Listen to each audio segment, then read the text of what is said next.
अस्सलामुअलैकुम। तो पिछली वीडियो के अंदर हम लोगों ने इलेक्ट्रिक फील्ड इंटेंसिटी के टॉपिक को देखा था और हमने ये देखा था कि अगर मेरे पास एक या एक से ज़्यादा चार्जेस मौजूद है कहीं पर, तो मैं किस तरीके से हर चार्ज की इलेक्ट्रिक फील्ड जो है वो फाइंड कर सकती हूँ और फिर हम उसको सम करके जो अपनी टोटल इलेक्ट्रिक फील्ड इंटेंसिटी होती थी किसी भी पॉइंट पर, हम वो फाइंड कर लिया करते थे। मगर अगर ऐसा हो कि आपके पास एक वॉल्यूम है, एक जगह है और वहाँ पे बहुत सारे चार्जेस हैं, मतलब इतने ज़्यादा चार्जेस हैं कि आप हर चार्ज की वहाँ पे इलेक्ट्रिक फील्ड अलग से फाइंड नहीं कर सकते, तो वहाँ पर आपके पास ये टॉपिक आएगा, field arriving from a continuous volume charge distribution. ठीक है, तो वहाँ पर आपके पास जो वो वॉल्यूम होगा जहाँ पे चार्जेस होंगे उसको आप वॉल्यूम चार्ज डेंसिटी कहेंगे, मतलब चार्जेस पर यूनिट वॉल्यूम, कितने चार्जेस मौजूद हैं। तो वहाँ पे क्यू की एक वैल्यू निकल कर आएगी जिसके लिए आपके पास ये फॉर्मूला है। दो फॉर्मूलाज है, अगर आपके पास जो है ना डेल्टा क्यू, मतलब क्यू वहाँ पे बहुत ही छोटे हैं, ठीक है, मतलब चार्ज की अमाउंट बहुत ही ज़्यादा छोटी है, तो आप ये फॉर्मूला यूज़ करेंगे।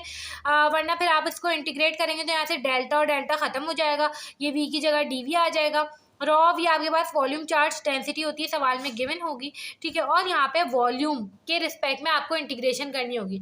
अब देखिए वॉल्यूम में हमें पता है तीन चीज़ें होती हैं, लेंथ, ब्रेथ और हाइट, ठीक है, मतलब कि यहाँ पे एक इंटीग्रेशन नहीं होनी चाहिए। एमवीसी में हमने ये चीज़ें देखी थी कि जब हम वॉल्यूम निकालते थे तो ट्रिपल इंटीग्रेशन करते थे, तो यहाँ पर भी हम लोग ट्रिपल इंटीग्रेशन करेंगे। इसी तरीके से अगर मुझे वॉल्यूम चार्ज डेंसिटी निकालनी हो तो उसके लिए मेरे पास ये फॉर्मूला है। जैसे आपके पास क्यू की वैल्यू आ जाएगी, फिर आप डायरेक्ट इलेक्ट्रिक फील्ड इंटेंसिटी भी निकाल सकते हैं क्यू की वैल्यू की हेल्प से। तो इस तरीके से हमारे पास ये चीज़ है। अब देखिए ये हमारे पास सवाल मौजूद है एग्जाम्पल 2.3। अब फॉर एग्जाम्पल आपको यहाँ पे ये एक फिगर दी हुई है, एक सिलेंडर है, तो सिलेंडर को देखते ही समझ जाए कि आप सिलेंड्रिकल सिस्टम का यूज़ करेंगे। यहाँ पर आप एक्स वाई जेड की वैल्यूज़ या फिर इस तरीके से नहीं करेंगे, ठीक है। तो सिलेंड्रिकल सिस्टम के लिए आपको एक बात पता होनी चाहिए, हमने वॉल्यूम के कुछ फॉर्मूलाज ड्राइव किए थे, ठीक है। तो हमारे पास डी वी वहाँ से वॉल्यूम निकल कर आया था जो कि था रॉ, डी फाई और डी जेड, ये हमने चैप्टर नंबर 1 में देखा था, ठीक है। तो वहाँ से आप लोग समझ लेंगे ये वॉल्यूम किस तरीके से निकल के आया था, ये सिलेंड्रिकल सिस्टम के लिए था, आप इसको याद भी कर सकते हैं, ठीक है। अब देखिए सिंपल क्यू का फॉर्मूला हमारे पास हो जाएगा, हमें यहाँ पे क्यू निकालना है असल में, ठीक है। फाइंड द टोटल चार्ज, इस फिगर के हिसाब से हमें टोटल चार्ज निकालना है कि इस पूरे वॉल्यूम में जो सिलेंडर बना हुआ है यहाँ पे कितने चार्जेस हैं, ठीक है। तो क्यू इक्वल्स टू यहाँ पे हमारे पास वॉल्यूम, ठीक है, रॉ वी, और यहाँ पे डी वी की जगह क्या आ जाएगा, रॉ डी फाई और डी जेड। रॉ वी की वैल्यू हमें यहाँ पे गिवन है, आपने पूरी वैल्यू पुट करनी है। अब देखिए लिमिट्स के लिए आपके पास सिलेंड्रिकल सिस्टम में तीन चीज़ें मौजूद होती हैं, एक होता है रॉ, एक होता है जेड और एक होता है आपके पास फाई, ठीक है। तो फाई की लिमिट्स अगर देखें तो फाई आपके पास एक्स वाई प्लेन से बनने वाला एंगल होता है। तो जब हमने चैप्टर नंबर 1 पढ़ा था तो हमने सिलेंडर का एक हिस्सा पढ़ा था, मगर यहाँ पे मुझे दिख रहा है कि पूरा सिलेंडर मौजूद है, मतलब पूरा सर्कल मौजूद है, तो यहाँ पे एंगल कितना होगा, पूरा एंगल सर्कल का कितना होता है, 2 पाई होता है, 360 होता है, तो 0 से लेके 2 पाई तक फाई की लिमिट है, ठीक है। इसी तरीके से अगर मैं रॉ देखूं तो रॉ मेरे पास क्या होता है, रेडियस होता है उस पॉइंट से, ठीक है, यहाँ तक का रेडियस। तो रेडियस 0 से स्टार्ट होकर कहाँ तक आया, 1 सेंटीमीटर तक, मगर ये सारा काम हम लोग मीटर में करते हैं। हमने अभी तक जितनी फॉर्मूलाज पढ़े सारी चीज़ें की, जहाँ पर सेंटीमीटर गिवन होता था हम उसको मीटर में करते थे, तो ये हो जाएगा 0.01 मीटर, ठीक है। इसी तरीके से अगर जेड देखें तो जेड 2 सेंटीमीटर से 4 सेंटीमीटर, लिमिट सीधा सीधा दिख रही है, तो जेड हो जाएगा हमारे पास 0.02 मीटर से 0.04 मीटर। तो हमने यहाँ पे सिंपल इसको इंटीग्रेशन के लिहाज से पुट करेंगे तो ये हमारे पास कुछ ऐसे हो जाएगा, यहाँ पे हम लोग 0.02 0.04 फाई अगर हम पुट करें तो ये हमारे पास हो जाएगा 0 to 2 पाई, और ये हमारे पास हो जाएगा 0 to 0.01, ठीक है। अभी अरेंज नहीं करें इसको, अभी आपको जो दिख रहा है पहले जेड लिख लिया, फिर फाई लिख लिया, फिर रॉ लिख लिया, अभी हम इसको अरेंज करते हैं अपने फंक्शन के हिसाब से।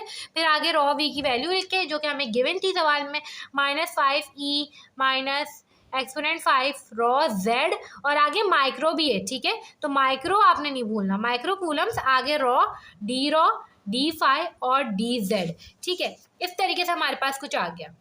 अब देखिए सिंपल मैंने यहाँ पे वही चीज़ लिखी है जो यहाँ पे मौजूद थी, ठीक है।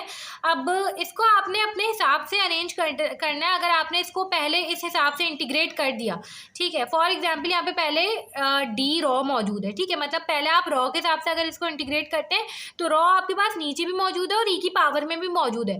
तो रॉ और ई का मतलब रॉ का एक और फंक्शन आपस में मल्टीप्लाई हो रहा है, तो आपको बाय पार्ट्स लगाना पड़ जाएगा।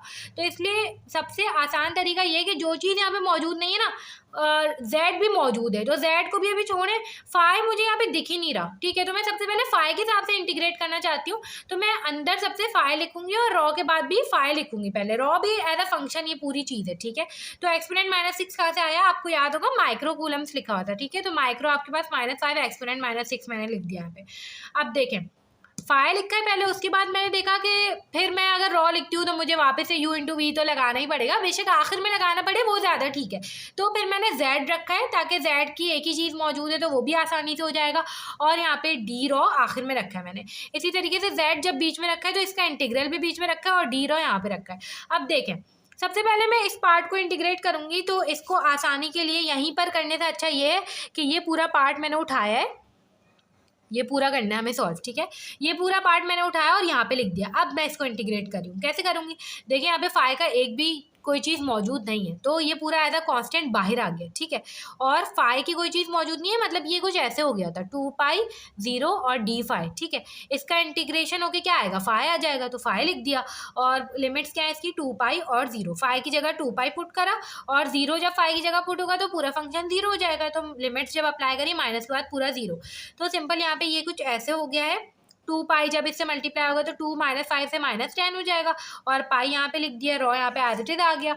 अब देखें इसको थोड़ा सा और सिंप्लीफाई करके लिख सकते हैं, तो आप इसको और सिंप्लीफाई करके लिखें -10 एक्सपोनेंट -6, ये आपके पास आ जाएगा -एक्सपोनेंट 5, ठीक है।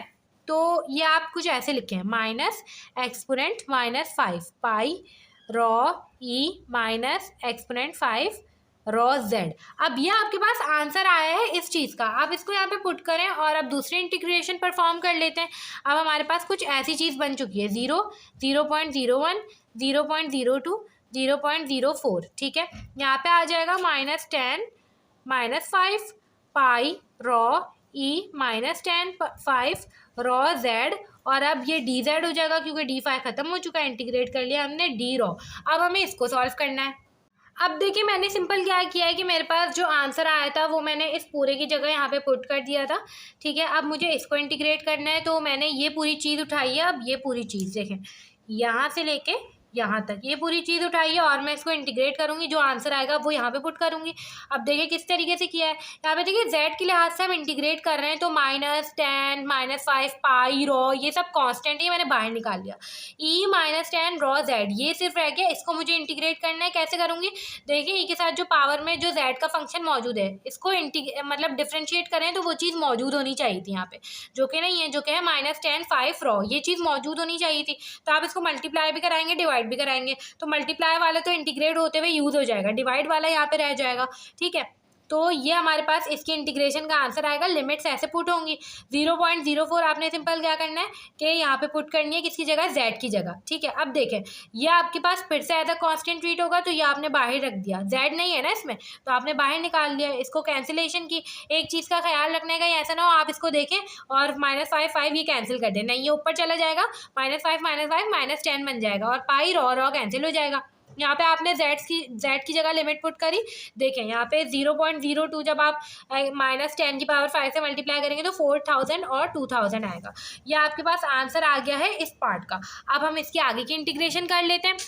अब देखिए मैंने सिंपल उस पूरा जो आंसर है उसकी जगह मैंने यहाँ पे पुट कर दिया है। अब देखिए एक अच्छी बात ये हो गई कि आपके पास जो ई की पावर थी उसमें भी रॉ मौजूद था और नीचे भी रॉ मौजूद था, जो कि यहाँ पे ख़त्म हो चुका है जब आपने रॉ को कैंसिल करा, ठीक है। यहाँ पे अगर गौर से देखें तो ये हमने यहाँ पे कैंसिल करा था, ये देखें, ठीक है। तो ये रॉ जो है यहाँ पे ख़त्म हो चुका है। तो सिंपल अब हमने क्या करना है, सिंपल इसको सॉल्व करना है। इसको सॉल्व कर लेते हैं हम लोग। 10 -10 और पाई ये वापस एज अ कांस्टेंट बाहर आ जाएगा, ये कुछ हो जाएगा 0 0.01 और ये हो जाएगा ई -4000 रॉ माइनस ई -2000 रॉ और डी रॉ। अब देखें दोनों के ऊपर अलग अलग अप्लाई हो जाएगा। अब ये बड़ा सा ब्रैकेट बना लें क्योंकि ये दोनों से मल्टीप्लाई होगा आखिर में, ठीक है। तो इसमें कंफ्यूज नहीं होना, ये हो जाएगा ई -4000 रॉ, इसके ऊपर अलग से इंटीग्रेशन अप्लाई होगी, ठीक है, 0 to 0.01 डी रॉ माइनस ये हो जाएगा 0 to 0.1 ई माइनस 2000 रॉ, ठीक है, और ये हो जाएगा डी रॉ, कुछ ऐसे ये हो जाएगा 10 माइनस 10 पाई। अब गौर से देखें तो यहाँ पे मेरे पास पावर में मौजूद है रॉ का फंक्शन और -4000 यहाँ पे मौजूद होना चाहिए था, जो कि नहीं है, तो सिंपल -4000 मल्टीप्लाई भी होगा, डिवाइड भी होगा, मल्टीप्लाई वाला तो यहाँ पे यूज़ हो जाएगा इंटीग्रेशन में, जिसके हिसाब से आंसर आ जाएगा, जो डिवाइड वाला होगा वो रह जाएगा, तो ये हो जाएगा -4000, ठीक है। अब इसके ऊपर लिमिट्स अप्लाई होंगी 0.01 और 0, ठीक है, तो मैं यहाँ पे लिख देती हूँ, और ये हो जाएगा मेरे पास माइनस, ये भी सेम वैसे ही होगा E minus 2000 raw divide by -2000, ठीक है, और यहाँ पे हो जाएगा 0.01 और ये हो जाएगा 0, 10 माइनस 10 पाई। अब देखें -4000 यहाँ पे कांस्टेंट है, बाहर निकाल लें, ये हमारे पास हो जाएगा 1/-4000, ठीक है, और ये हो जाएगा ई -4000 रॉ और इसके ऊपर 0.01 और 0 माइनस माइनस प्लस हो जाएगा ये, तो यहाँ पे 1/2000 बाहर आ जाएगा और ये हो जाएगा ई -2000 रॉ और इसके ऊपर 0.01 और 0, ये हमारे पास जो है लिमिट्स अप्लाई होंगी। अब मैं डायरेक्ट जो लिमिट्स का आंसर आएगा मैं वो डायरेक्ट यहाँ पे पुट करूँगी ताकि मुझे कन्फ्यूजन ना हो, तो ई -4000 रॉ 0.01 और 0, मैं यहाँ पे देख लेती हूँ इसकी क्या आंसर आ रहा है, तो ये हमारे पास कुछ ऐसे हो जाएगा ई -4000 इंटू रॉ में पहले 0.01 पुट करेंगे, फिर ये हमारे पास हो गया 4.248 एक्सपोनेंट -18। अब माइनस जब हम रॉ की जगह 0 पुट करेंगे तो ई 0 आएगा जो कि 1 होगा, तो -1 आंसर आ जाएगा हमारे पास।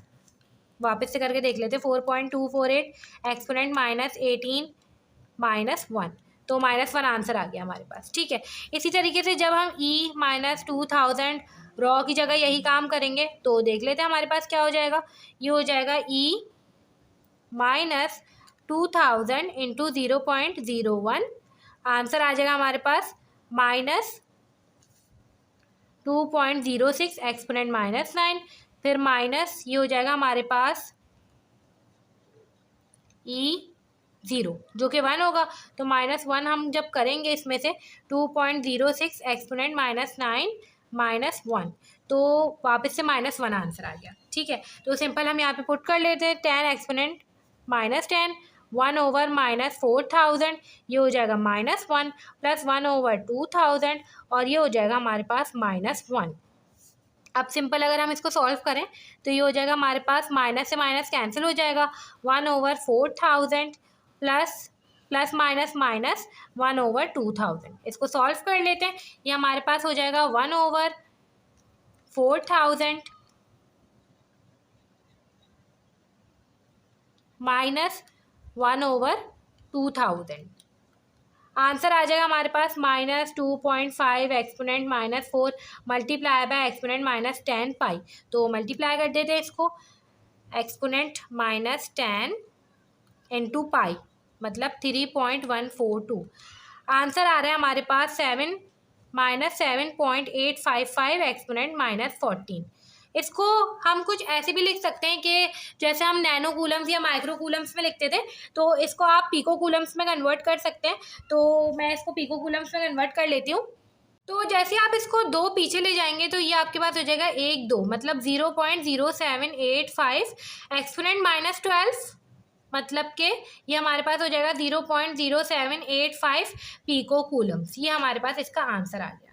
इस तरीके से करके हमने अपनी जो एग्जाम्पल थी उसको सॉल्व कर लिया। सिंपल सारा जो काम था वो हमारे पास इंटीग्रेशन का था, इसमें हमें इंटीग्रेशन करनी थी। एक दफ़ा चार्ज आ गया तो फिर हम इलेक्ट्रिक फील्ड इंटेंसिटी भी फाइंड कर सकते हैं, तो ये हमारे पास सॉल्व हो गई है।